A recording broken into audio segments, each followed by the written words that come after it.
Hey guys, how's everyone doing today? Today on Film Valor, we're very excited to be talking to the Mr. Alex FERARRI of IndieFilmHustle.com. We are huge fans of Alex and everything that he's done. He happened to tweet at me a little while ago, and I just said, if you would ever want to be on the show and talk to us, it would be so super cool. So, here we are. We're just waiting for him to connect to us. We're going to be able to talk to him about his feature, This Is Meg, and Broken and everything else. Okay, here he is. Hello. Hello, Jamison. Hi, Alex. How you doing? I'm good, man. How are you doing? Very, very good. It's great to speak to you. It's great to speak to you here. I'm with Adam as well. Hey, Alex. Hey, Adam. How you doing? Adam, how you doing, man? Good, man. You? Good, man. Good. Busy and going crazy, but overall very good and blessed. Well, I really, really, really appreciate you taking the time to sit down with us and everything else, because I know how crazy it is getting a feature out there and everything else. So thank you so much again for your time. I wish it was just a feature. Yeah, I guess that's something going on. I wish it was just getting a feature out. Yeah. No, that's but anyway, I mean, it really does mean a lot to us. And when you suddenly came on our Twitter and everything else, it was just like, no way. Like, I'm such a huge fan of this guy and Indie Film Hustle and everything else, and we love what you're doing. So why don't we get into it and start talking about it? All right, cool. Just to sort of start off here, can you tell us sort of how you first got into the film industry for all those young guys out there that are first starting? Oh, Jesus. You're going to make me sound real old. Back in the days before there were computers, I got into the film industry working... Well, I got my love for the film industry by working at a thing called a video store. Cool. There's this place where you actually would go physically grab videotapes and bring them back. And you rent them for like $4. And they would charge you if you didn't rewind. It was crazy. It was crazy time. Crazy time. But that's I worked there throughout my high school and went to film school right afterwards. And while I was in film school, I always wanted to be a director. That was my big goal and what I wanted to do when it wasn't as fashionable.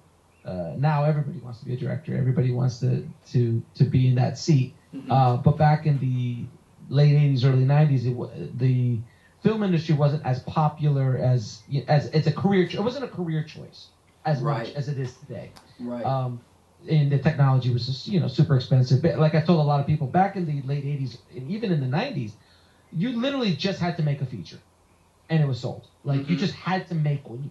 You had to get enough money and enough things up to make a movie, and it was sold automatically. Good, bad, and different, it didn't matter. Right.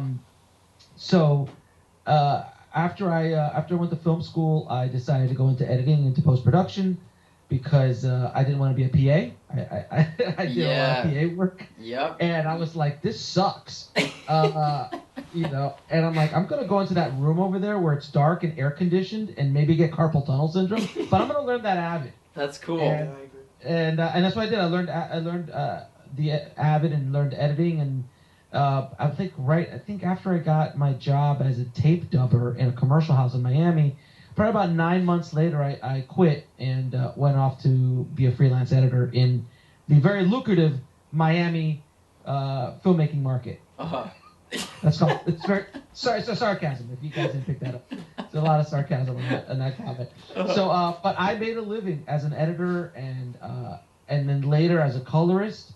While I was directing commercials and music videos and things like that. And but in Miami, like in such a small market, you can't just do one thing. So I was doing, I just did everything I could, and then I finally got out to LA, where I did more things and just continued that kind of mentality as a filmmaker. And because of all of the tools that are in my toolbox, it makes it a lot easier to get a feature film off the ground or to get projects. Because unbeknownst to me, I was not ahead of the curve at this time on this, but today clients and studios and production companies, they're looking for guys and girls who can do everything at a price. Right. And they are not looking for, I'm a director, and all I do is direct. That's true. That's great if you're Chris Nolan and David Fincher. Right. It's awesome, and there are those guys out there, But in kind of the, I always say, I'm assuming you guys have seen Blade Runner. Yes. Yep. Okay, so I occasionally go up and visit where the owl lives at the top of the pyramid. Oh wow. Okay. But I live down where the really good food is on the street level. Cool. So that's where I am, and that's where most filmmakers are. And it's more colorful down there anyway. But I occasionally go up and visit the owl, and I occasionally work up there with the owl. But I'm always kicked back because I go, "What are you doing here? Get back down there." So I get thrown back down into the masses, Right. which is where I like to be anyway. So at the level of like ground level, street level, kind of indie world where I live, you gotta have to do everything. But that is where everything's going. It is all going towards that direction of a person who knows multiple job titles and jobs that have to go into making a film. The one-off, I'm just a writer, I'm just a director, I'm just a DP, or that's all I want to do is edit. I love guys. I always meet guys sometimes that tell me, "Oh, I just edit trailers." I'm like, God bless you, brother. If you can make a living just editing trailers and you're like, that's what you do, great. Yeah. And they're generally union, or they're in a different echelon as far as editing is concerned. But that's changing too. They want people that can jump back and forth. It's too much competition. But I'm just rambling now, so please stop me. No, that's actually really, really cool, because I feel like, and especially a lot in film school too, people are just looking for that one thing, and they won't even touch anything else too. And for younger people and people that are watching our show and stuff like that, it's very cool to hear that. You should start learning those skills. You should start trying to figure out how to edit or how to color something or something crazy like that, just so you can see, you can see where it takes you, and you could be more prepared for your own project. So I think that's really cool. Really, you have to. You really. I mean, and a director today who doesn't understand post-production, you're just done. You're done. Right, absolutely. Even if you don't do it, you have to understand it. Yeah. Because if the days of just, I'll just hire someone. You don't hire. Yeah. Can I curse? Sorry. That's okay. My inner sailor comes out. That's cool. No, bring it all out. Bring all the sailors out. Yeah, but generally speaking, I lost my train of thought after the cursing. Sorry. Please continue. Yeah. No, I think that's really, really cool though, and it's an important lesson for young people. I want to talk about Broken because I just got a chance to see it finally, and it's such an awesome movie, and you can feel the passion in it and how much you're working against the obstacles there and everything else. It's so great and just really, really cool. Where did you see it, by the way? Did you see it on YouTube? I did. I saw it on YouTube. Yeah, it only took me 12 years to post. Yeah, which is awesome. But it's just, you can see, even the technology then and everything else. It's just so cool to see that achievement. And I genuinely mean that. And in terms of, the marketing and promotion for it, I think Broken is sort of, is sort of a lesson for any filmmaker that's going out there trying to promote off of a short film. I mean, you went above and beyond, which is so cool. Could you talk a little bit about how you promoted that and how you got it out there? Well, I think well, first of all, thank you so much for your kind words. Yeah, I appreciate it. Genuinely. I look at Broken now, and all I see is it's the ugly baby. But I do love her. But I still love her. Right. Love her, no exactly. Yeah. She's my ugly baby, but I love her to death. Yeah. And I am very proud of her, and I'm very proud of a lot of things that we were able to achieve at that film. Right. I think as far as when Broken came out in 2005. So 2005 and 2017 are completely different time periods for short films and marketing and getting your movie out there. So for me at the time, there were no options. YouTube was literally just starting. Google hadn't even bought it yet. Mm-hmm. So it was still just YouTube. So, there wasn't a lot of options. So what I decided to do is put together how I made my movie DVD set. Basically like a 3-hour, 4-hour guerrilla film school. And believe it or not, in 2005, there was nothing available. That's cool. Nothing. I mean, you had the special features, you had director commentaries, but you never had anything at the ground level, at the indie level, like, hey, I'm going to go grab a DVX 100A and we're going to go edit on Final Cut, and we're going to make a movie, and we're going to do visual effects and shake, and that's how we're going to do it. And I'm going to show you how we did it.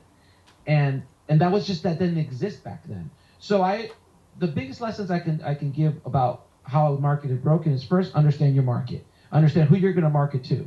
So I understood that my only market that I knew were filmmakers. So I'm like, well, I can market to them because they're me. So I understand them. And I'm still doing that today with Indie Film Hustle. Right. So, I'm a one-trick pony, really. That's, But I understand my market. I understood the filmmakers. And I'm like, look, this is what I want to see. So I love, I think you'll do well. And there was no way I was going to make money with a short film. Like, if you think it's hard making money today with short film, can you imagine what it was like trying to make any sort of money with a short film in 2005? It's like, it was unheard of. Right. So I put the DVD together, and we sold over 5,000 copies of it. I'm still selling it through digital means now. Right. I just posted it up on YouTube, as you know, just to kind of get it out there, because I go, you know what? I think after 12 years, I've milked it as much as I can. Let me put it up on YouTube. And I still make advertising revenue off that. Not much, but it's something. That's great. And I just wanted to kind of have a home for it finally. And all of my short films, I wanted to kind of have a home for them on YouTube finally after years and years. Right. And I mean, honestly, it must have struck a chord with people, because I'm still talking about a short film I did 12 years ago. Yeah, absolutely. That's something that's not. And I kind of stopped talking about Broken because I don't want to talk about it anymore. I have no mind talking about it now. But you know what I mean? Like, no, I know what you mean. That was the horse that I kept kicking for a long time. The horse was dead, and I still bring her back up, and I'm like, come on, put the saddle back on her. You got to ride this a little bit longer. Right. And I have in the next few weeks, I'm putting up a big post on Broken, the final one. Like I've done it with all my other shorts. Right. Kind of like what I've learned, what lessons learned, what I wanted to achieve, what I failed at. Right. So kind of just do a final, like, that's it. I don't want to talk about this anymore. Right. To go along with the release on YouTube. That's great. But yeah, so it was a hell of an experience, and it was lunacy. Honestly, it was absolute lunacy that we did what we did, and how it was marketed, and the journey, the doors it opened, and meeting Roger Ebert, and going to studios, and it's insane. For a kid from Florida, with no Hollywood connections, and I was able to still make as much noise as I did with that little short film is still pretty remarkable. It's awesome. No, it really, really is. Okay, This Is Meg. We're gonna get into the Indie Film Hustle stuff too, which is great. We're gonna go there too, but I want to talk about This Is Meg and how great that looks as well. Can you tell us about how putting that project together? I know some of the stories from Indie Film Hustle and stuff like that, but really, I mean, it looks amazing, and you guys put it together. Was it really 8 days that you guys did that? Which is crazy. Yeah. And I know you use the Black Magic and stuff like that, which is our go-to camera. We love that camera and everything else. So that's all really inspiring. Can you talk a little bit about putting together This Is Meg? Yeah, sure. This Is Meg was my final, I'm just fed up with it and I'm not going to wait around anymore kind of film. I was attached to another project a few months prior, and of course it fell apart again. It was like $1 million budget, and we were getting the money, and then we did the castings and everything, and it just kind of fell apart. And it's not like I've done this for a couple of years. I mean, I've been chasing that dream for better part of 20 years. So when I sound like a old man, but anyway, but it's true. I've been chasing that dream for 20 years of the monumental feature, till I called up a buddy of mine who's a director who's done a few projects, won a bunch of awards and stuff, and he's one of my oldest friends. And I told him what happened. He's like, dude, why don't you just look up a guy named Mark Duplass and Joe Swansburg? Yes. And I'm like, who are these guys? I had not heard of them at that point. And they go, these guys make movies like water. They just keep pumping them out. And there's no reason why you can't. Right. And I said, all right, I'll look them up. So I looked up Joe Swansburg and Lynn Shelton and Mark Duplass and the Duplass brothers and a bunch of the films that they did, and kind of discovered this whole kind of movement, which is called mumblecore, which they hate, but It basically grab a camera and go make a movie. Grab your friends, grab a camera, go make a movie. I took the concept of grab a camera, grab some friends, and go make a movie. But I do care. I do kind of care what it looks like and what it sounds like. I can't just do. I'm not that brave. I'm brave, but I'm not that brave. Right. It's just kind of like, let's just grab an iPhone and shoot a movie. Like, I needed to. There's a minimal level that the that I do has to come. It has to look somewhat decent. Yeah. And it has to sound somewhat decent. And it does. It looks great. It looks really great. It looks. I think it looks Hollywood in a good way. It really does. I appreciate that. I appreciate that. So I took it as a challenge. So I'm like, hey, okay, you know what? I'm just gonna go make a movie. Yeah. And I'm not going to attach anything to it. Like you always when you make a movie, you attach and the end game. Mm-hmm. You attach expectations of what it's going to do for you, or how much money you're going to make, or what connections you're going to go, or what projects it's going to lead to. You constantly do that. We all do it. We're filmmakers. That's what we do. Mm-hmm. That the first time in my entire career, I did not do that. I still don't. I really just letting it flow. And when I called up my friend Jill, who's the star and the writer of the movie, I said, Jill, I want to make a movie. I'm going to make it like these guys kind of style movie. We're going to do mostly improv. We're going to create a scriptment. And I want you to star in it. I want you to write it. And I want to make it about your struggle as an actress in Hollywood from your point of view. You know, you're not 21 anymore. So, you have had some success, but you're still hustling. Yeah. You know, she's been on big TV shows, she's been in big movies, but she's still hustling. This is that's what it's really like to be an actor. You know, you could be in a multi-billion-dollar project as like the fourth or fifth banana in the movie, and still gotta hustle your next 2 or 3 jobs. Right. You know, it's not easy. It's hard I think it's hard for filmmakers, dude. You have no idea what it's like for actors. It's just brutal. Because filmmakers, at least they know. At least you don't walk in and like try to pitch a movie and like, yeah, you're too fat, go away. Like we don't get that. The false directions wouldn't work because we're all out of shit. But except for Zack Schneider. Right. But I need Zack to train. Anyway, so we did it. She came up with the idea in 3 weeks. I mean, the scriptment in 3 weeks. I worked with her on it back and forth. While she was writing it, she was calling her friends. I'm like, hey, I'm going to write a part for you. Are you in? They said yes. And luckily, she has amazing friends with an insane talent pool of like amazing credits and amazing 20-year veterans of improv and Reno 911 and Mad TV and all these amazing projects and people. So we put it together. I'm like, all right, great. I got the camera. I'm going to shoot it myself. I'm going to be the DP on it. It's awesome. And I said to myself, why not? I've been a colorist for 15 years. I have lit before, but it's not something I really want to do all the time. But for this, I'm like, I'm going to challenge myself. Why not? That's Again, great. Going to like this non-precious moment, like this non-precious project, I'm like, I'm going to lie to myself. And being able to shoot it over 6 weeks, 8 days within those 6 weeks, I was able to shoot, bring it back, edit a little bit, then color grade and go, that's what the camera's not doing right. Okay, so let me open up the shutter a little bit here. Let me overexpose over here. Very okay, it's blowing out the highlights are here, so I can't do that again. Okay, so I'm learning as I go along. It's madness. It truly is madness. It's crazy. Don't do what I did.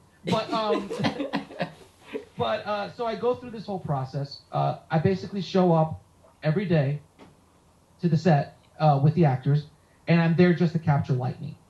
And that was the thing. I had no shot list, no storyboards. I just walked in the set and I go, okay, we're going to shoot over here. We're going to shoot here. It was a complete experiment for me. And I just wanted to see what I could do as a director without any of my normal, crutches like storyboard, shot list. Which, by the way, you should do this. You should always have storyboards and shot lists. Right. But I wanted to kind of do it Werner Herzog style. Yeah. He says storyboards are for the weak, and for the cowards, and I was like, yeah. And then, so I was like, why not? So I did that. I lit it myself. I had a great gaffer / cameraman / everything else. The biggest day on set, crew-wise, was 3 people. Wow. It was me, my second camera / gaffer / grip. That's awesome. And then the guy who held the book. the boom pole. Not the audio guy, the guy who held the boom pole. Because there's a difference. Because I did the research on what mics to get, what recorder to buy. I got a Tascam, like $250. Got a Rode NG2 omnidirectional. Got a pole, and I go, here's the record button. Press record here, and then stop here. And he's like, cool, got it. And I just made sure to set the levels properly. There was no mixing. And for this kind of movie, this situation works for this kind of movie, right? Because it's and it was designed that way. It was designed to be this. So I wasn't trying to insert a Mark Duplass, Joe Swansburg style shoot in a $50 million action movie. Like, that doesn't work. Right. Yeah. But it works in the scenario that I was creating, a dramedy, a comedy drama, character piece, a lot of people talking, kind of moving the story forward. It'll be fun. And that's what we did. And I brought it back. I was shocked at how good it looked. I was honestly shocked. Yeah. I had no idea. I knew that camera. I owned that camera for a long time. I love the cinema camera 2.5K. Yeah. So we shot it. I put it all together. I had my buddy do some music for it. I had my other buddy clean up the sound. And I uploaded it, and we were done within 5 months. From the idea of like, hey, let's go make a movie, to submitting it to Sundance, which we were promptly, not accepted. But it was within a 5-month period that the entire process was done. That's awesome. In the middle of the shoot, me and Joe look at each other and go, "Are we making a movie? Like, this can't be this easy. I mean, this really cannot be this easy. This doesn't make any sense." Right. Because both of us have been struggling to get to our goals in our careers for the last 20-odd years. Mm-hmm. So it always was talked to us and sold to us like, oh, a feature is this big monster thing. It can be, and I've been on music videos that are that big, much bigger than the budget that I had for Meg. Right. But if you just kind of break it down, and that's what I did with Meg. I broke down, like, what do I need to make a movie? I need actors. Okay, I'll get the actors. I need a script. Great, I'll get a script or a script mints. I'll have them improv it. Perfect. Mm-hmm. I need a camera. I need an audio. I need something to record audio, and lights. Right. And basically locations. Okay, we'll borrow everybody's. We'll shoot at my house. We'll shoot at your house. We'll shoot at your friends' houses. And we'll go steal the Hollywood sign. And that's what we did. So you just broke it down to the bare basics. Because I think filmmakers also get so caught up in all the complicated. Like, I need this. I need the red. And right. I was offered a red. I was offered an Alexa. Like, dude, you want to shoot with my Alexa? I'm like, nope, don't want it. Right. It's just because when you bring something like that on, it creates more people. Right. You can't move as fast. It does. It's a beast. It's a beast. Any of those bigger cameras. And then it also messes with my workflow and it just slows the process down a little bit. So you need more money it's like you're pushing a bigger cart. Right. That means you need more money, more manpower to push it faster, to keep it at the same pace that you could if you were just with lighter weight. Right, exactly. So that's what we did, and it came out, and we just world premiered at CineQuest, which was amazing. Awesome, congratulations. And when I saw it projected, thank you, brother. When I saw it projected on my DCP was projected on a 400-seat theater at an AMC, I was shocked. I was like, oh my God, it looks good. Yeah. Like, I could not believe the quality off of a 2.5K. I mastered in 1080p. Right. Blew it up to 2K for the DCP, and I'm like, let me see how it looks. I'm like, oh my God, it looks amazing. So I don't want to hear anybody talk to me about, oh, you need to shoot 4K, you need to shoot 6K. It's lovely if you want to reposition, if you want to have a little bit sharper image, but if you just want a nice cinematic image, dude, you don't need to shoot 4K, 5K, 10K. Yeah. It's ridiculous. Yeah, no, that's awesome, man. That's so cool. And that's definitely our mentality about everything too, which is why I just totally get that. I think that's awesome. Where can we expect This Is Meg to be released for us to purchase? If there's any news on that yet. Yes, of course.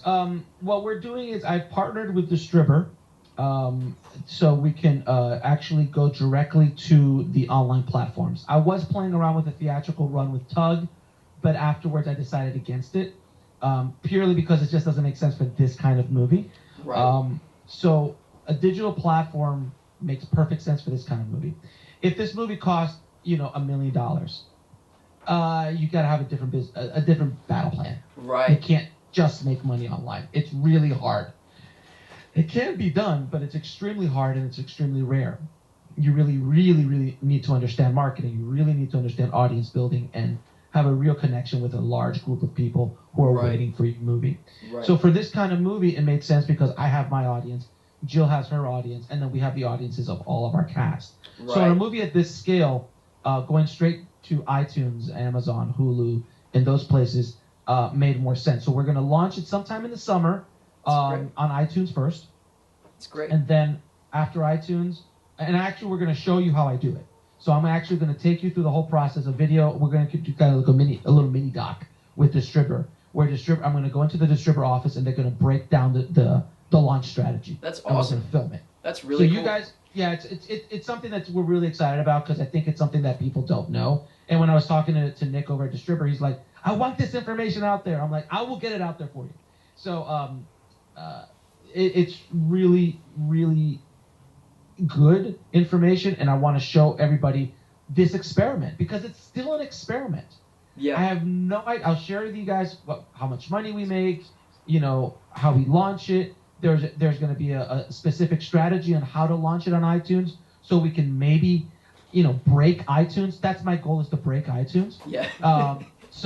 And I'm going to sell it like that to the Indie Film Hustle tribe and to everybody. It's great. I'm like, okay, guys, I need everyone's help. We're going to try to with iTunes. Right. Let's see if I can get on the top 10 of iTunes. That's awesome. And I'm going to show you how we can do it. If we can get these numbers, I can maybe break the top 10 of iTunes. And if I can break the top 10 of iTunes, we're basically giving a big middle finger to the studios. If you guys want to help me with that, that would be great. So yeah. that's basically the way I'm going to sell it. Awesome. And see how we can do it. And again, money, dude, my main goal of this is not money. It truly isn't.